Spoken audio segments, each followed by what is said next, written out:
Yet again, Big Man Hoff comes out and absolutely destroys another world record, and right on time, here come all the haters out of the woodwork.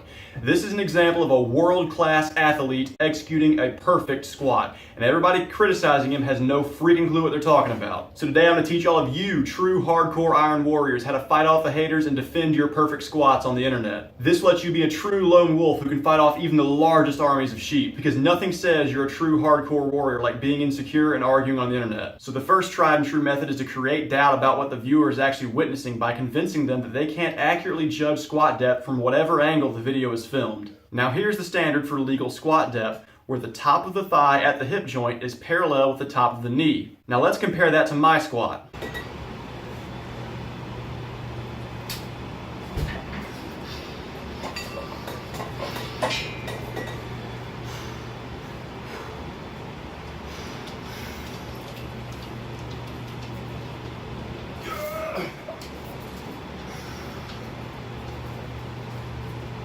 Now here's some of my training footage from earlier this week. Was that to depth? You'll never know. You can't accurately judge squat depth from the front, or from the back, or from really any off angle or any angle that the video is filmed where depth is called into question. You can even get creative and just claim that your tree trunk legs are so huge that no one can accurately tell how deep you're squatting. This is truly Schrodinger's squat. It is both high and deep until someone witnesses it from the perfect side angle. No matter how egregiously high a squat may appear, it's actually impossible to know, so you just can't be sure. The only thing I can be sure of is anyone who claims to be able to tell is a hater.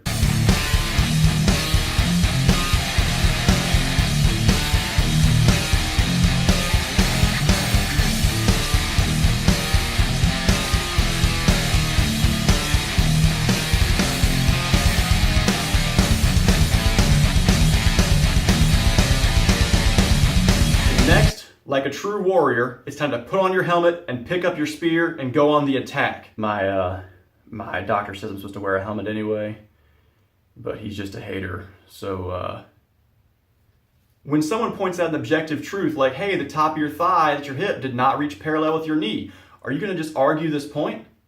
No! Even though this statement is not even a personal attack, and it's really just a simple observation about a lift you did, any disagreement is a stab to the heart of the warrior. So what are you going to do? You're going to stab him right back.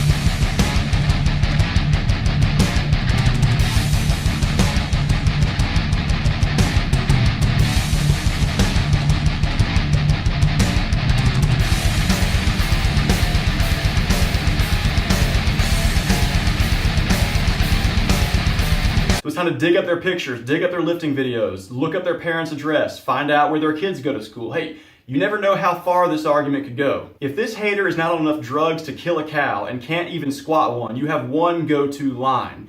You tell them, I bet you can't even unrack 900 pounds. Now I know that no one was talking about how much weight they could unrack, nor was anyone competing in an unracking competition, but the important point is don't let them argue about whatever it is they want to argue about. Remember, true warriors never let their opponents pick the battlefield, and they carry the goalposts wherever they please.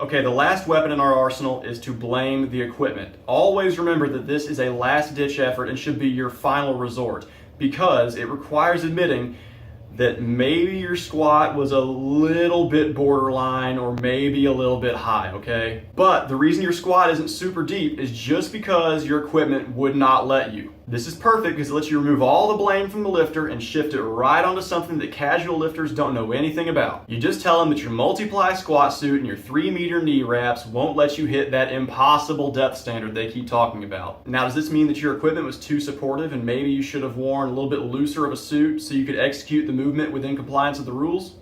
No! Absolutely not. You waddle out there like a mummy trapped in the tightest suit you can get your big swollen hands on and 5 of your friends to cram you into. Look, warriors don't just change who they are to make other people happy, alright? We're not going to be confined to things like rules or reason. We just take what's ours. That's the iron life. And finally, you just tell them what I always tell my wife when she starts saying things like, are you ever going to get a real job? And I think I want a divorce. You just say, you are like a little sheep, and I am a wolf, an iron warrior, lion wolf. And me's don't concern themselves with the opinions of yous.